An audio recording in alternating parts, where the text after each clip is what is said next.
comme ceci. Que le Seigneur vous bénisse, mes très chers frères et très chères sœurs. De grandes salutations très spéciales pour toutes les personnes qui se rassemblent aujourd'hui avec nous pour notre enseignement, les églises qui se trouvent dans les différents lieux du monde, dans beaucoup de pays où Dieu a permis que puisse arriver sa parole merveilleuse. De grandes salutations aussi pour les personnes récentes et les personnes qui viennent pour la première fois. Les personnes qui s'ajoutent à cet enseignement. Et je sais que les personnes sont très heureuses, très contentes à cause de la doctrine, de quelle façon le Seigneur nous enseigne, pour que nous puissions aussi donner l'enseignement à toute personne afin que cette doctrine puisse atteindre beaucoup de personnes, beaucoup de religions, car il existe beaucoup de personnes qui vivent leur propre religion, mais sont très heureuses d'écouter nos enseignements en même temps, et je sais qu'un jour Dieu va bénir ces personnes. Un jour, Dieu va se manifester en ces personnes et va leur révéler et va leur montrer le véritable chemin que ces personnes doivent prendre. Donc nous sommes ici très heureux en réalisant le travail que Dieu nous a demandé de faire, et vous, là-bas, vous déposez votre cœur à écouter l'enseignement, la lecture, la méditation de la parole. Prêtez bien l'oreille, ouvrez bien vos yeux pour bien lire la Bible, et Dieu se chargera du reste dans votre vie. Alors, de grandes bénédictions pour chacun d'entre vous. Des bénédictions aussi pour les frères et sœurs qui se trouvent ici avec moi aujourd'hui. Que Dieu vous bénisse. Vous pouvez tous vous asseoir. Là où vous vous trouvez, vous pouvez vous asseoir. Je voudrais que nous puissions continuer avec l'histoire merveilleuse des débuts de l'Église de notre Seigneur Jésus-Christ. À l'ancienne époque où il avait envoyé ses apôtres, lorsqu'il leur a dit de se préparer à Jérusalem, car il allait envoyer le Saint-Esprit, afin que tous soient remplis du pouvoir du Tout-Puissant, afin que tous se préparent avec cette puissance, et que de cette façon, le Saint-Esprit allait donner les dons spirituels à chacun, et ainsi ils allaient pouvoir prêcher, aller partout pour prêcher l'Évangile, car le Seigneur avait dit qu'il fallait aller dans le monde entier pour prêcher l'Évangile. Mais il leur a dit, attendez-moi à Jérusalem, lorsque viendra le pouvoir du Tout-Puissant, et qu'il vous remplisse, qu'il vous vêtisse, et vous remplisse de sa puissance. C'est pourquoi aujourd'hui nous sommes ici en train de lire Actes des Apôtres, en train de lire cette lecture merveilleuse. Aujourd'hui nous allons lire le chapitre 23 de Actes. Chapitre 23 de Actes.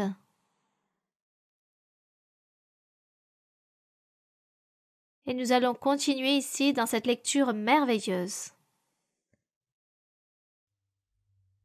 Car en plus de tout ce qu'ils ont vécu anciennement, aujourd'hui, nous aussi, nous sommes en train de le vivre avec notre Dieu. Aujourd'hui, nous le vivons avec la présence du Saint-Esprit au milieu de nos vies. Voici, c'est ce qu'il y a de plus beau, de plus merveilleux, de plus satisfaisant que nous pouvons avoir, que nous avons pu expérimenter dans notre vie, nous tous qui avons l'opportunité de connaître cette voie merveilleuse, nous sommes très heureux car nous sommes en train de vivre cette présence de Dieu, cette manifestation du Saint-Esprit, de l'Esprit de Dieu, ces dons merveilleux, les miracles que Dieu réalise, les prodiges. Nous vivons tous et nous voyons cette merveilleuse manifestation. Nous nous en réjouissons, nous écoutons les témoignages des personnes dans beaucoup de pays, de villes, de villages, dans beaucoup de lieux. Les personnes rendent témoignage sur les merveilles que Dieu réalise dans leur propre vie, comme nous aussi. Nous avons lu ici dans Actes des Apôtres, et aujourd'hui nous allons donc lire le chapitre 23 à nouveau. Cependant, comme il s'agit ici d'une histoire, dans sa continuité, chaque chapitre, il s'agit de l'histoire et des expériences que l'apôtre Paul a vécues. Donc nous lisons un chapitre, nous méditons en lui, mais à chaque fois, il y a un reste d'histoire, car l'histoire continue, cette histoire merveilleuse. Et ici, dans Acte 23, avant de commencer de lire le verset 1, nous allons lire ici dans le verset 30 du chapitre 22, où il est écrit « Le lendemain, voulant savoir avec certitude de quoi les Juifs l'accusaient, les Juifs qui accusaient l'apôtre Paul, le tribun lui fit ôter ses liens et donna l'ordre aux principaux sacrificateurs, car Paul se trouvait face à ce tribun. Lorsque ce grand personnage demanda à Paul d'où il venait, et lorsqu'il a dit qu'il venait de la ville des Romains, il s'est très inquiété. Cependant il lui a dit « Il est venu avec une grande somme d'argent » et Paul répondit « Je le suis de naissance. » Ensuite, ceux qui allaient le tourmenter s'en éloignaient par le fait qu'ils savaient qu'il était romain. Ils ont eu peur car ils savaient qu'il l'avait lié. C'est pourquoi dans le verset 30, le lendemain, voulant savoir avec certitude de quoi les Juifs l'accusaient, le tribun lui fit ôter ses liens et donna l'ordre aux principaux sacrificateurs et à tout le Sanhédrin de se réunir, puis faisant descendre Paul, il le plaça au milieu d'eux. Continuons maintenant avec le chapitre 23. Paul, les regards fixés sur le Sanhédrin, dit « Hommes frères, c'est en toute bonne conscience que je me suis conduit jusqu'à ce jour devant Dieu. Le souverain sacrificateur Ananias ordonna à ceux qui étaient près de lui de le frapper sur la bouche. » Prenons en compte que Paul se trouvait face à un groupe de Juifs. Le tribun et toutes les autres personnes étaient juifs, et c'étaient les personnes ennemies qui persécutaient Paul à tous les disciples du Seigneur, car ils prêchaient la parole du Seigneur. Et ici, lorsqu'il donna cet ordre de lui frapper sur la bouche, dans le verset 3, il est écrit « Paul lui dit, Dieu te frappera, muraille blanchie. » Nous voyons ici de quelle façon Paul a parlé à tous ces personnages et à ce tribun qu'ils étaient une muraille blanchie. Tu es assis pour me juger selon la loi, et tu violes la loi en ordonnant qu'on me frappe. Voici ce qu'il disait. Tu es en train d'enseigner la loi de Dieu, et tu me demandes à qu'on me frappe. Et lorsqu'il a dit muraille blanchie, il faisait sous-entendre qu'il donnait une apparence étant une personne de Dieu, car ces personnes pensaient qu'il vivait une vie sainte, une vie droite, parfaite et juste devant Dieu. Mais ici, dans Matthieu, nous voyons, allons au livre de Matthieu où le Seigneur Jésus-Christ aussi, le Seigneur Jésus-Christ a parlé aussi à propos de ce sujet, de cette muraille blanchie. Ici, dans Matthieu 25, du verset 27 et 28, dans Matthieu 25, versets 27 et 28.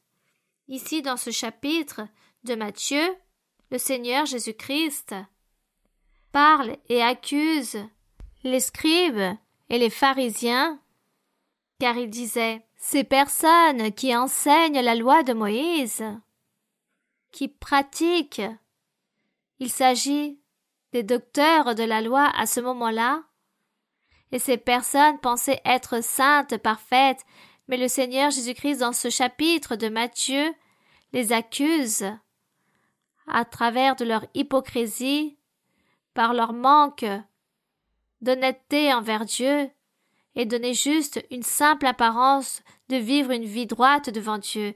C'est pourquoi ici, dans ces versets, le verset 27-28 du chapitre 23 de Matthieu, il est écrit « Le Seigneur leur dit, « Malheur à vous, scribes et pharisiens, hypocrites, parce que vous ressemblez à des sépulcres blanchis, qui paraissent beaux au dehors, et qui au dedans sont pleins d'ossements de mort et de toute espèce d'impureté, de toute impudicité. » Donc le Seigneur leur disait, « Vous êtes des sépulcres blanchis, vous donnez juste une apparence, mais réellement, à l'intérieur dans votre cœur, il n'y a rien de Dieu.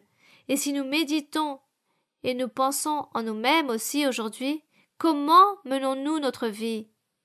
Aujourd'hui, nous sommes ces personnes qui prêchons une religion ou en train de suivre une religion.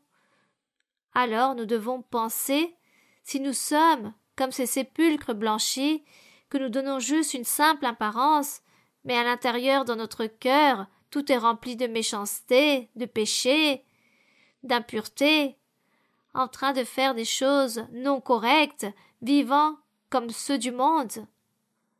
Voici ce que nous et toutes les personnes qui pratiquent leur propre religion, qui ont leurs coutumes religieuses, examinons-nous tous, comment vivons-nous, comment est notre cœur, car ici Dieu est en train de parler, que nous devons vivre une vie droite, juste, afin que cette situation ne s'applique pas et que quelqu'un vienne nous dire que nous sommes un sépulcre blanchi, que nous sommes une simple apparence. Et ici, dans le verset 28, le Seigneur leur dit, « Vous de même, il dit cela aux scribes, vous de même, au dehors, vous paraissez juste aux hommes, mais en dedans, vous êtes pleins d'hypocrisie et d'iniquité. » Et nous, aujourd'hui, nous devons donc nous garder. Nous devons suivre le chemin de la droiture, de la perfection. Cette voie qui est juste, ici dans la Bible, lorsque nous lisons la Bible, nous pouvons toujours trouver dans les écrits la manière ou la forme correcte de comment nous devons nous comporter dans la voie de Dieu, comment nous devons nous comporter dans l'Église du Seigneur. La Bible nous enseigne. C'est pourquoi nous devons toujours, constamment, en train de lire la Bible et de méditer et demander à Dieu qu'il nous aide afin que nous puissions vivre une vie droite, juste et faire la volonté de Dieu, afin que nous ne soyons pas hypocrites. Car ceci, par rapport au sépulcre blanchi, c'est comme une personne hypocrite qui donne une apparence, qui fait semblant d'avoir un certain concept, mais à l'intérieur, elle pratique autre chose et réalise la méchanceté. Bien. Donc, continuons ici dans Acte 23, dans le livre de Acte 23, dans le verset 4. Il est écrit, après que dans le verset 3, Paul leur dit, « Vous êtes une muraille blanchie. Tu es assis pour me juger selon la loi de Dieu, ou juste pour venir me frapper. » Donc Paul ici, effectivement, connaissait la doctrine et enseignait tout cela à ce personnage, afin que cette personne pratique la parole de Dieu, car la doctrine, la parole de Dieu, est la justice, est la droiture. Dieu est juste. Verset 4, il est écrit, « Ceux qui étaient près de lui dirent, « Tu insultes le souverain sacrificateur de Dieu. » Donc toutes les personnes qui étaient présentes se surprirent, car Paul dit « Dieu te frappera muraille blanchie. » Et tous se demandaient « Comment vas-tu insulter le souverain sacrificateur ?» Et Paul dit « Je ne savais pas, frère, que ce fût le souverain sacrificateur, car il est écrit, dans la loi il est écrit, tu ne parleras pas mal du chef de ton peuple. Donc Paul, ici, il agit avec intelligence, avec habileté, car lorsqu'il a répondu en disant Paul a fait comprendre qu'il connaissait bien la doctrine. Oui, tu ne parleras pas mal du chef de ton peuple. Cela est écrit dans la loi. Dans la loi de Moïse, il est écrit dans Exode 22-28, lisons ce verset. Ce qui nous enseigne de quelle façon Dieu, en enseignant sa parole depuis l'Ancien Testament, car il y a beaucoup de personnes aussi, il y a beaucoup de courants religieux qui aujourd'hui, beaucoup disent être chrétiens. Cherchons ce chapitre, Exode 22-28. Aujourd'hui, beaucoup de personnes disent être chrétiennes, mais ces personnes disent qu'il suffit de lire juste le Nouveau Testament du livre de la Bible, qu'il n'y a plus besoin de lire l'Ancien Testament, mais juste le Nouveau Testament, car l'Ancien est passé de mode, que cela est obsolète, que cela ne sert plus, et qu'il faut tout simplement s'appuyer sur le Nouveau Testament. Mais nous, comment allons-nous travailler juste dans les branches de l'arbre où se trouvent les fleurs, où il y a les fruits? Mais si nous ne préparons pas depuis la racine de l'arbre, la racine qui apporte l'alimentation à tout l'arbre, si nous ne prenons pas en compte la racine mais juste les branches, alors n'importe quel jour, cet arbre séchera car elle n'a pas une bonne base, une bonne racine, nous allons sécher. Nous devons donc garder ces branches qu'elles ne sèchent pas, et pour garder cet arbre, il faut le garder depuis un bon tronc, une bonne racine. Tout est complet, nous avons tout besoin pour notre vie spirituelle. Donc cette racine de l'arbre, c'est l'Ancien Testament. Il s'agit de la loi de Moïse. Ce sont les livres qu'a écrit Moïse par rapport au vécu, de toutes les expériences qu'il a vécues avec Dieu, de tout ce que Dieu lui a enseigné à Moïse. Nous devons donc lire l'Ancien Testament aussi, car il s'agit de la base, du fondement que nous aujourd'hui nous vivons dans l'évangile de notre Seigneur Jésus-Christ. Gloire à notre roi, gloire à notre Dieu. Donc ici, comme je vous le disais dans Exode 22, verset 28, il est écrit, car ici, Dieu est en train d'énumérer toutes les lois. Toutes les lois se trouvent dans ce chapitre, mais nous allons lire juste une partie. Tu ne maudiras point Dieu, et tu ne maudiras point le prince de ton peuple, parmi tant de choses. Ici, Dieu enseigne la loi. Comment allons-nous dire que tout cela est obsolète, que cela a pris fin, que cela ne vaut plus, l'Ancien Testament ne sert plus, et que cela n'a aucune validité spirituelle? Comment allons-nous dire si aujourd'hui nous devons continuer à accomplir ces versets? Tout cela, nous devons l'observer, la parole de Dieu, il faut la réaliser, il faut la vivre, il faut vivre de ce que Dieu nous a enseigné. Ici, il est bien écrit, tu n'offriras aucun sacrifice à d'autres dieux, à des idoles. Parmi tous les commandements, ne vénère pas les idoles, ne mens point, ne dérobe pas aux plus démunis, ne lui enlève rien. Il s'agit de commandements. Nous en avons encore aujourd'hui besoin, et si nous ne lisons pas l'Ancien Testament, alors comment allons-nous apprendre la doctrine de ce que Dieu veut que nous fassions pour faire la volonté de Dieu? Dans le Nouveau Testament, dans les évangiles, les lettres des épîtres des apôtres, il est écrit aussi, il y a beaucoup de choses, beaucoup de commandements, des lois. Il s'agit du renforcement de l'Ancien Testament. Donc nous avons besoin de tout ce livre merveilleux de la Bible pour pouvoir comprendre ce chemin, pour pouvoir apprendre et suivre Dieu afin que Dieu se manifeste dans notre vie et que Dieu nous donne ces dons merveilleux, le Saint-Esprit, et que nous puissions dire que nous sommes les enfants de Dieu, des fils de Dieu. Gloire au Seigneur, nous avons besoin de ce livre merveilleux. Donc ici, dans la loi, il est bien écrit, Paul connaissait la doctrine. C'est pourquoi, lorsque Paul, on lui a dit, comment vas-tu insulter ce personnage lorsqu'on lui dit? Ceux qui étaient là présents ont dit à Paul, tu vas insulter le souverain sacrificateur? Et Paul a dit, je ne savais pas qu'il s'agissait du souverain sacrificateur.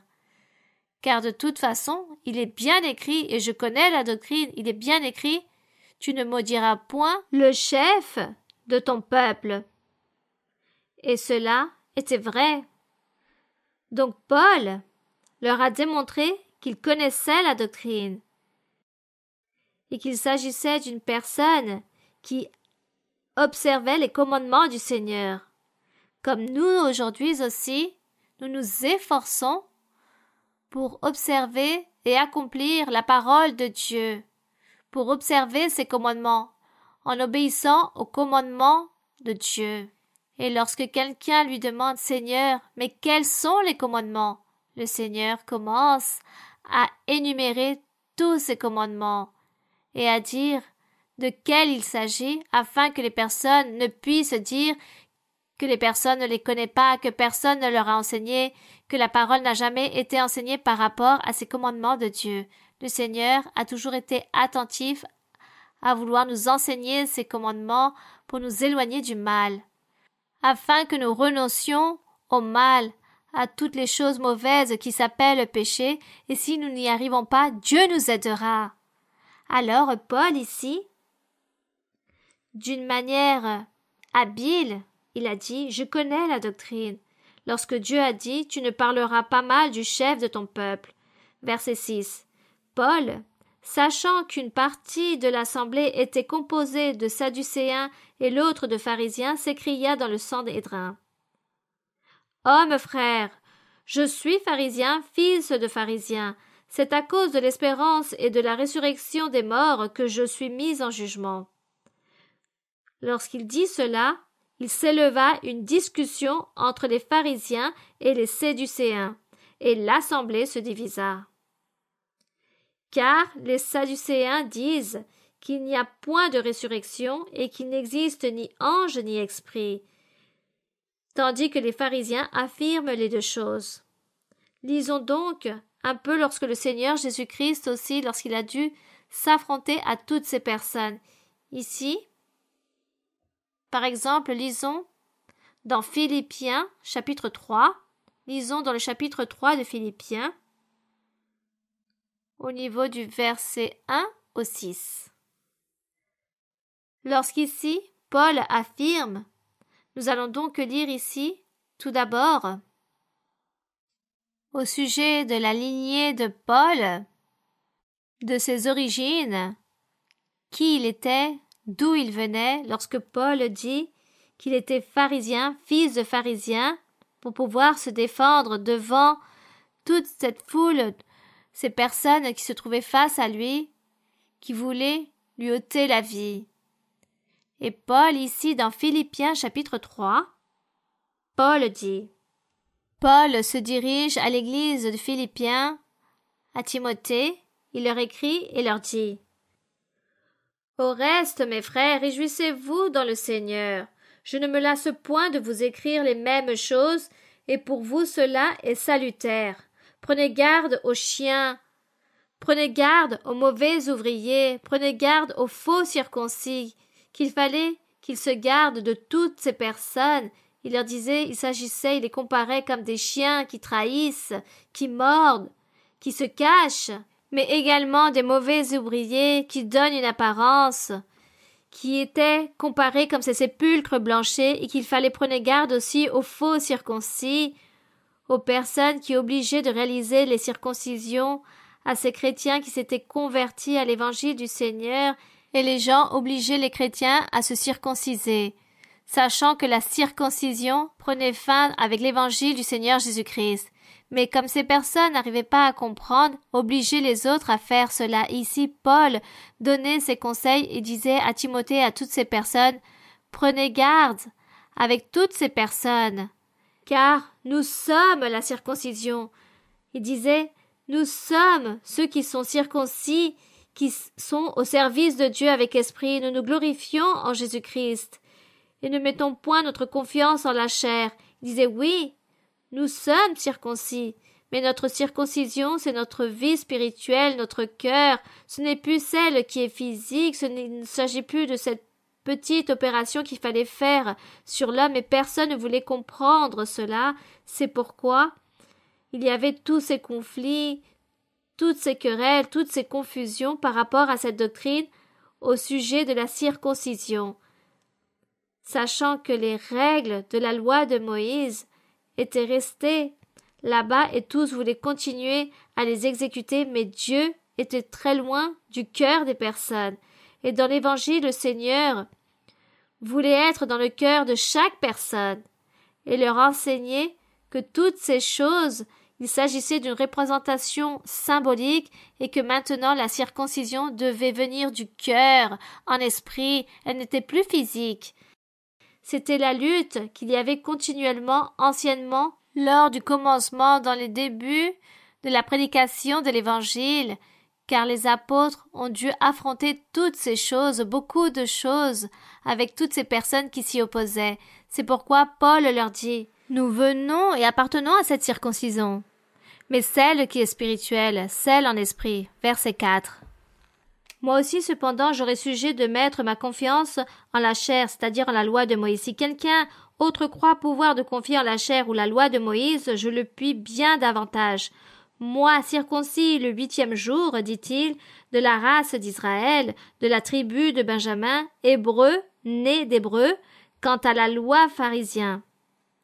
Quant aux zèles persécuteurs de l'Église, et par rapport à l'égard de la justice de la loi de Moïse, je suis irréprochable.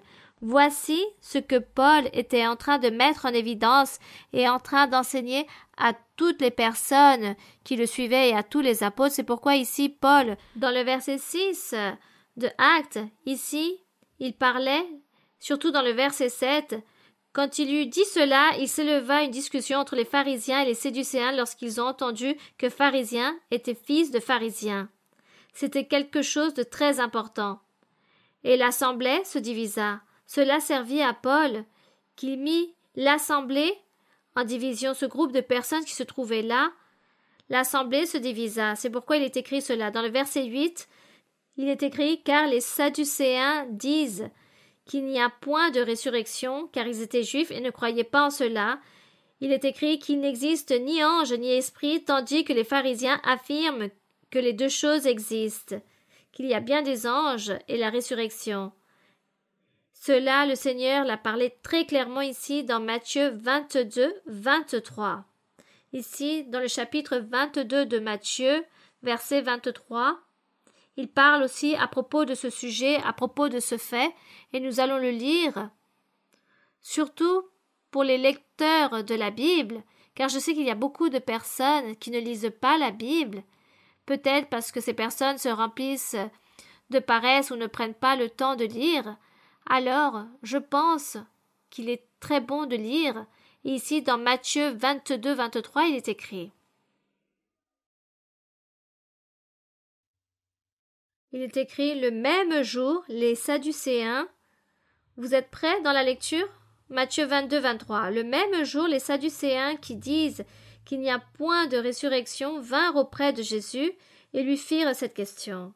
Maître, Moïse a dit, si quelqu'un meurt sans enfant, son frère épousera sa veuve et suscitera une postérité à son frère. Or, il y avait parmi nous 7 frères. Le premier se maria et mourut. Et comme il n'y avait point d'enfant, il laissa sa femme à son frère. Il en fut de même du second, puis du troisième jusqu'au 7e. Après eux, tous, la femme mourut aussi. À la résurrection, verset 28, duquel des 7 sera-t-elle donc la femme? Car tous l'ont eue. Jésus leur répondit, vous êtes dans l'erreur. Le Seigneur ici parlait sur cette résurrection. Jésus répondit, vous êtes dans l'erreur parce que vous ne comprenez ni les Écritures ni la puissance de Dieu, car à la résurrection les hommes ne prendront point de femmes ni les femmes de mari, mais ils seront comme des anges de Dieu dans le ciel. Pour ce qui est de la résurrection des morts, n'avez-vous pas lu de ce que Dieu vous a dit? Je suis le Dieu d'Abraham, le Dieu d'Isaac et le Dieu de Jacob. Dieu n'est pas un Dieu des morts, mais des vivants. Donc, il existe bien la résurrection. Voici ce que dit le Seigneur. La résurrection existe. Revenons donc ici à Actes 23, où les Sadducéens se sont disputés avec les pharisiens en disant que la résurrection n'existait pas. Mais cela aussi a servi pour que l'apôtre puisse être délivré de la main de ces personnages qui voulaient lui faire du mal, surtout lui ôter la vie.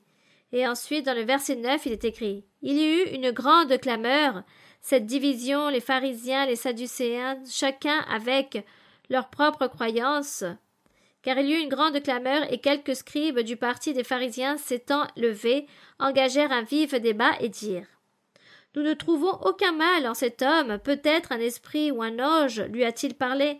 Comme la discorde allait croissant, le tribun, craignant que Paul ne fût mis en pièces par ces gens, fit descendre les soldats pour l'enlever du milieu d'eux et le conduire à la forteresse. La nuit suivante, le Seigneur apparut à Paul et dit « Regardez, c'est merveilleux. C'est tellement beau que le Seigneur est apparu à Paul, à travers une vision. Et il lui dit « Prends courage, Paul. Car de même que tu as rendu témoignage de moi dans Jérusalem, il faut aussi que tu rendes témoignage dans Rome. » Donc Dieu lui a donné un travail peut-être difficile, mais Dieu était avec Paul, comme Dieu est aujourd'hui avec nous. Dieu a parlé à Paul à travers cette vision, comme Dieu aussi, à beaucoup d'entre nous, Dieu nous parle à travers des visions, à travers des rêves. Il existe tant de témoignages que nous entendons parler de personnes qui ont vécu des rêves avec le Seigneur et Dieu leur parle, leur donne des ordres et ont vécu toutes ces visions aussi. Donc, pour nous, tout cela, tout ce que nous vivons, ce que nous sommes en train de lire, il s'agit de quelque chose de véridique, ce sont des vrais faits. Car nous aussi, nous sommes en train d'expérimenter toutes ces choses avec ce Dieu que nous prêchons, avec ce Dieu vivant qui parle. Dieu vit, il parle, il se manifeste. Il s'agit de la vraie Bible. Depuis le début jusqu'à la fin, c'est très important de la lire, de méditer en elle, d'aimer notre Dieu, et de dire au Seigneur, « Seigneur, je veux te plaire » en lisant ici la Bible. Il existe tant de choses correctes, des choses merveilleuses. Nous voyons ta main toute puissante, nous voyons aussi ton irritation en les personnes qui sont désobéissantes, en ces personnes qui réalisent le mal. Mais nous voyons aussi ce Dieu rempli d'amour, de miséricorde, de bonté, en train d'envoyer des visions aux personnes qui le suivent et qui lui sont obéissantes. Gloire au Seigneur! Tout cela est merveilleux lorsque nous lisons les psaumes et nous pouvons nous récréer en le Seigneur lorsqu'il dit « Invoque mon nom le jour de la détresse, je t'écouterai et tu me vénéreras. » C'est une promesse merveilleuse que nous lisons dans les psaumes. Il faut lire la Bible. C'est merveilleux de lire la Bible car nous voyons la consolation, que Dieu est là. Et nous continuons maintenant avec cette histoire de Paul. Et au milieu de cette histoire de Paul, nous sommes aussi en train de vivre et de voir nos propres expériences. Ici, dans le verset 12, il est écrit « Quand le jour fut venu, les Juifs formèrent un complot et firent des imprécations contre eux-mêmes en disant qu'ils s'abstiendraient de manger et de boire jusqu'à ce qu'ils eussent tué Paul. » Ceux qui formèrent ce complot étaient plus de 40. Ils ont dit qu'ils allaient réaliser cela jusqu'à qu'ils puissent tuer Paul. Et ils allèrent retrouver les principaux sacrificateurs et les anciens auxquels ils dirent « Nous nous sommes engagés avec des imprécations contre nous-mêmes à ne rien manger jusqu'à ce que Paul nous l'ayons tué. Vous donc maintenant adressez-vous avec le Sanhédrin au tribun pour qu'il l'amène devant vous, comme si vous vouliez examiner sa cause plus exactement. Et nous, avant qu'il approche, nous sommes prêts à le tuer. » Donc ils ont inventé toutes ces choses, ils ont tout préparé cette embuscade contre Paul. Verset 16. Le fils de la sœur de Paul, ayant eu connaissance du guet-apens, alla dans la forteresse en informer Paul. Paul appela l'un de ses centeniers et dit « Mène ce jeune homme vers le tribun, car il a quelque chose à lui rapporter. » Le centenier prit le jeune homme avec lui, le conduisit vers le tribun et dit Le prisonnier Paul m'a appelé et il m'a prié de t'amener ce jeune homme, qu'il a quelque chose à te dire. Le tribun, prenant le jeune homme par la main et se retirant à l'écart, lui demanda « Qu'as-tu à m'annoncer » Puis il répondit « Les Juifs sont convenus de te prier d'amener Paul demain devant le Sanhédrin, comme si tu devais t'enquérir de lui plus exactement. Ne les écoute pas, car plus de 40 d'entre eux lui dressent un guet-apens et se sont engagés avec ces imprécations contre eux-mêmes à ne rien manger ni boire jusqu'à ce qu'il l'ait tué. Maintenant, ils sont prêts et n'attendent que ton consentement. » Le tribun renvoya donc le jeune homme après lui avoir recommandé de ne parler à personne de ce rapport qu'il lui avait fait. Nous voyons donc ici comment le diable agit devant les enfants de Dieu, ce que le diable fait aux serviteurs de Dieu. Regardez la méchanceté qu'il réalise. Mais nous pouvons aussi voir de quelle façon Dieu protège les siens. Car, comme dans la vie, nous qui avons vécu des expériences durant toutes ces années d'être ici dans ce merveilleux chemin du Seigneur, il y a eu tant de cas similaires où il y a beaucoup de personnes, des croyantes, des frères et sœurs de l'Église, qu'on les cherche, qu'on les poursuit pour leur ôter la vie, ou on les menace, ou on les a même enlevés pour leur ôter la vie, et Dieu les a gardés, les a protégés de tous ces mauvais lieux. Par exemple, celui qu'on a enlevé, Dieu le sort de cet endroit où il a été enlevé, et à qui on veut leur ôter la vie, Dieu les rend invisibles. Ils peuvent même être face à leurs ennemis, mais ces ennemis ne les voient pas, car Dieu les rend invisibles. Et toutes ces personnes qui ont été enlevées, le Seigneur lui-même envoie comme des anges, des personnes, pour pouvoir sortir de ce lieu où ils ont été enlevés. Le Seigneur lui-même se convertit comme un être humain quelconque et lui dira à cette personne « Pars, prends ce chemin » et cherche une église, et il lui montre l'église, et il dit à cette personne « Va à cette église, et tu verras que Dieu a des merveilleuses choses pour toi. » Et cette personne à ce moment-là, qui était abandonnée dans un lieu parce qu'on l'avait enlevée, par exemple dans une montagne, dans une forêt où elle ne savait quel chemin prendre, et se retrouve face à une certaine personne, et cette personne l'aide, et lui montre le chemin, la route, l'autoroute, pour pouvoir s'échapper, mais en montrant le chemin de l'église, en lui montrant même le propre logo, l'enseigne de l'église, et Dieu a gardé cette personne de cette embuscade qu'on lui avait réalisée. Et de la même façon, Dieu a fait sortir des personnes de prison, car il y a eu beaucoup de personnes qui ont été livrées en prison de manière innocente. Et nous savons tous que pour sortir de prison, il y a de grands protocoles de recherche et les personnes peuvent rester en prison détenues durant plusieurs années, jusqu'il y ait un dossier ouvert qui se réalise. Et le Seigneur aussi a sauvé beaucoup de personnes qui sont en prison en utilisant les anges déguisés en gardiens. Et Dieu fait sortir ces personnes de prison, ces personnes innocentes. À d'autres, on les persécute pour leur ôter la vie et Dieu les rend invisibles face à l'ennemi. De la même façon, beaucoup de personnes de l'Église, les serviteurs de Dieu, ont raconté leur propre témoignage de quelle façon Dieu les a gardés, les a protégés de tous ces dangers de mort. Une fois aussi, dans un certain pays, il y avait un groupe de personnes, disons comme un groupe de militaires. Toutes ces personnes de la guérilla cherchaient un groupe de militaires pour leur ôter la vie, et parmi ces militaires, il y avait un militaire qui allait à l'église, c'était un vrai serviteur de Dieu, un croyant. Et il raconte que lorsque ce groupe de malfaiteurs les trouva et ont réalisé un piège, ils les ont jetés à terre, tous ces militaires étaient à terre, ils allaient tous leur ôter la vie. Et lorsqu'ils sont arrivés à ce frère, les balles ou les munitions de l'arme par lesquelles ils étaient en train d'utiliser prit fin, et cette personne ne put tirer sur lui. Donc celui-ci resta vivant, se croyant, ce fils de Dieu resta vivant. Et tous sont morts, mais lui il survécut. Que la gloire soit pour notre Dieu.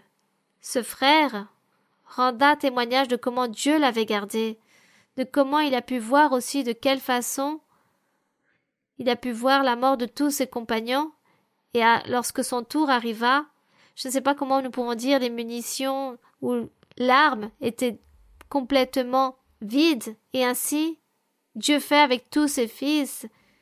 Dieu agit de la sorte. Donc nous aussi aujourd'hui nous voyons les merveilles de Dieu, non seulement ici en lisant ces passages des histoires de Paul, mais nous aussi nous savons que nous vivons les merveilles du Seigneur, des choses similaires. Disons que peut-être aujourd'hui nous ne sommes plus persécutés, on ne nous livre plus en prison par le fait de prêcher l'Évangile, mais le diable nous persécute d'une autre façon. Et peu importe la façon, Dieu nous garde et nous protège. Dieu garde ses fils. Dieu bénit les siens, ceux qui l'aiment, qui le suivent. Et si nous continuons ici l'histoire de Paul, la triste histoire de Paul, bon, triste d'un côté, mais quelle allégresse! Paul avait cette communion avec Dieu. Dieu se présentait à Paul et lui parlait. Nous rendons grâce au Seigneur, c'est merveilleux! Combien est bon notre Dieu lorsqu'il est avec nous et qu'il nous parle, qu'il continue à nous garder, à nous protéger, à nous orienter. Nous lui rendons grâce pour toutes ces choses. Et ici, dans le verset 23, il est écrit: il appela 2 des centeniers et dit: tenez prêts dès la 3e heure de la nuit 200 soldats, 70 cavaliers et 200 archers pour aller jusqu'à Césarée. Qu'il y ait aussi des montures pour Paul afin qu'on le mène sain et sauf au gouverneur Félix. Donc nous voyons comment cet homme a sauvé, selon lui, a sauvé la vie de Paul. Mais nous savons que c'est Dieu qui l'a sauvé, qui a touché le cœur de cette personne. Il écrivit une lettre ainsi conçue. Claude Lysias, au très excellent gouverneur Félix, salue. Cet homme dont les Juifs s'étaient saisis allait être tué par eux lorsque je survins avec des soldats et je leur enlevai ayant appris qu'il était romain. Voulant connaître le motif pour lequel ils l'accusaient, je l'amenai devant leur Sanhédrin. J'ai trouvé qu'il était accusé au sujet de questions relatives à leur loi, mais qu'il n'avait commis aucun crime qui mérite la mort ou la prison. Vous voyez, mes frères et sœurs, celui qui gouvernait le monde, c'était l'Empire romain. Et les Romains disaient: cet homme, nous voyons qu'il n'a commis aucun crime. Il s'agit d'un problème de religion. Bien. Verset 30. Informé que les Juifs lui dressaient des embûches, je te l'ai aussitôt envoyé, en faisant savoir à ses accusateurs qu'ils eussent à s'adresser eux-mêmes à toi. Adieu. Ainsi fut la lettre. Les soldats, selon l'ordre qu'ils avaient reçu, prirent Paul et le conduisirent pendant la nuit jusqu'à Antipatrie. Le lendemain, laissant les cavaliers poursuivre la route avec lui, ils retournèrent à la forteresse. Arrivés à Césarée, les cavaliers remirent la lettre au gouverneur et lui présentèrent Paul. Le gouverneur, après avoir lu la lettre, demanda de quelle province était Paul. Ayant appris qu'il était de la Cilicie, a dit: je t'entendrai quand tes accusateurs seront venus. Et il ordonna qu'on le gardât dans le prétoire d'Hérode. Et cette histoire reste en continu, cette histoire de Paul, dans le temps ancien, des temps difficiles, voire très difficiles, le commencement de l'Église du Seigneur Jésus-Christ. Très difficile, mais en même temps, la manifestation du Seigneur qu'il a réalisée dans l'ancien temps était merveilleuse. Et de cette façon, Paul a continué à s'affermir en le Seigneur, car Dieu était avec lui. Car Dieu était là, en train de lui parler, de l'orienter, en train de l'appuyer, de le soutenir. Il avait donc cette force et cette conviction pour continuer de l'avant, pour persévérer dans cette lutte, pour continuer ce commandement divin. de prêcher l'évangile de notre Seigneur Jésus-Christ. Et Paul, qui fut un personnage comme lui-même dit, persécuteur de l'Église, le Seigneur l'a transformé. Il s'est converti, il s'est repenti, il a continué ce bon chemin. Combien d'entre nous aussi ont souffert dans la vie, ou ont vécu beaucoup de choses horribles dans la vie, ou ont vécu des expériences très difficiles dans leur vie, en étant même malfaiteurs, mais à combien d'entre vous le Seigneur a appelé, a apporté devant sa présence, pour que vous puissiez le suivre, lui être à son service, mais surtout aimer le chemin de Dieu, le chemin du véritable évangile de notre Seigneur Jésus-Christ. Et ce véritable chemin, le Seigneur Jésus, son évangile, est décoré avec la présence du Saint-Esprit.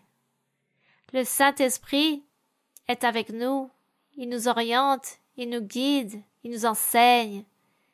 Il nous enseigne de diverses façons, il nous guide et fait que nous puissions comprendre les Écritures de manière correcte. Et l'Esprit du Seigneur est celui qui toujours sera en train d'orienter ses serviteurs, ces personnes qui se disposent, qui s'affermissent pour Dieu. Suivre le chemin de Dieu, c'est ce qu'il y a de plus beau et de merveilleux qu'un être humain puisse trouver dans sa vie. Je vous invite donc, à chacun d'entre vous, vous qui ne vous rassemblez pas encore dans l'église, car je sais que beaucoup d'entre vous ne se rassemblent pas dans l'église, mais vous écoutez l'enseignement, je vous invite à lire la Bible. Venez vous rassembler pour vivre ces expériences merveilleuses que nous aussi nous vivons. Afin que Dieu vous parle, vous oriente et que Dieu vous console. Il faut continuer de l'avant, il faut chercher Dieu. Il faut chercher ce Dieu vivant, puissant, un Dieu vivant, non un Dieu qui est mort, mais ce Dieu qui vit, car il se manifeste. Nous allons donc éloger ce Dieu et nous allons prier, et nous allons lui demander des choses, et nous allons déposer devant lui toutes nos préoccupations, nos souhaits, nos besoins. Nous allons demander aussi au Seigneur de tout ce que nous avons besoin, toutes nos nécessités. Nous allons tout lui demander à ce Dieu de la gloire. Et nous allons demander au Seigneur aussi pour des guérisons, pour les guérisons du corps physique, pour les guérisons physiques, et aussi pour les guérisons spirituelles ou psychiques. Et nous allons demander au Seigneur qu'il exauce nos vœux, qu'il regarde la situation de chacun, et qu'il nous aide à résoudre chaque problème, chacun d'entre vous avec vos propres paroles et avec votre cœur. Exprimez à Dieu tout ce que vous voulez, tout ce que vous avez besoin, car Dieu est là, il est prêt à vous écouter. Dieu vous écoute. Et si dans le monde il y a des millions de personnes qui le supplient en disant des choses différentes, il écoute tous ces milliers de personnes en même temps, car il est notre Dieu est puissant, il peut tout faire. Père saint, éternel Dieu, créateur du ciel et de la terre, Seigneur du ciel, notre Dieu, notre Père, créateur et maître de tout l'univers.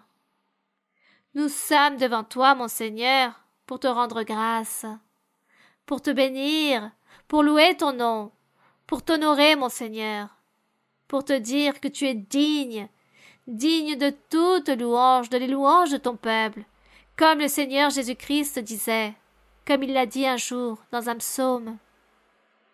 Au milieu de l'assemblée, je te chanterai, je te louerai.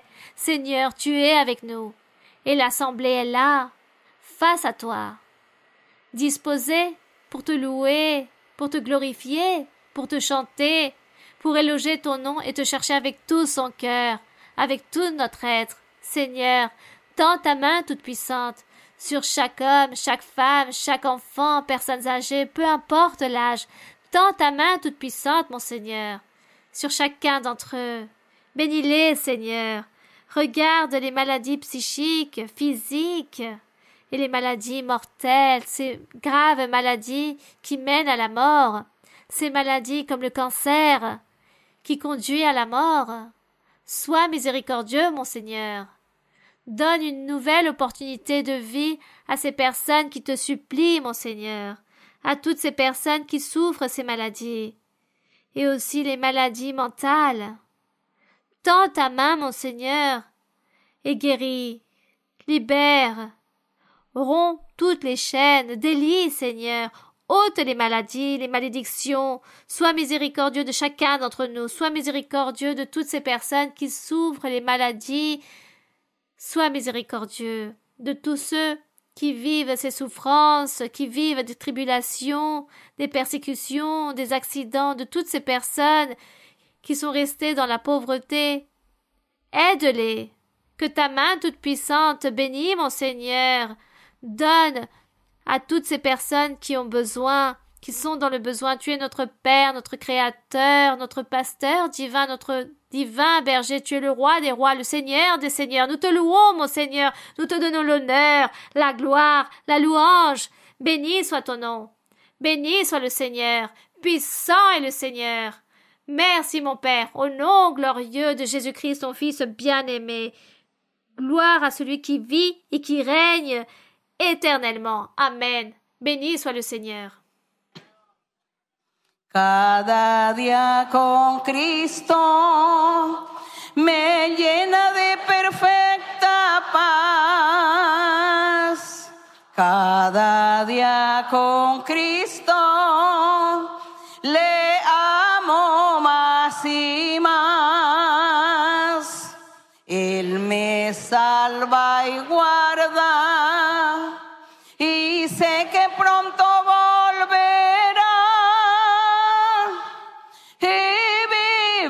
con Cristo, más dulce cada día será. Cada día con Cristo me llena de perfecta paz. Cada día con Cristo le amo más y más. Él me salva y guarda y sé que pronto volverá y vivir con Cristo más dulce cada día será. Béni soit le Seigneur. Gloire à notre Dieu. Nous rendons grâce à notre Dieu. De grandes salutations remplies de tendresse à chacun d'entre vous. Et des bisous pour tous les enfants. Que Dieu vous bénisse. À très bientôt. Merci. Merci mes frères. Que Dieu vous bénisse.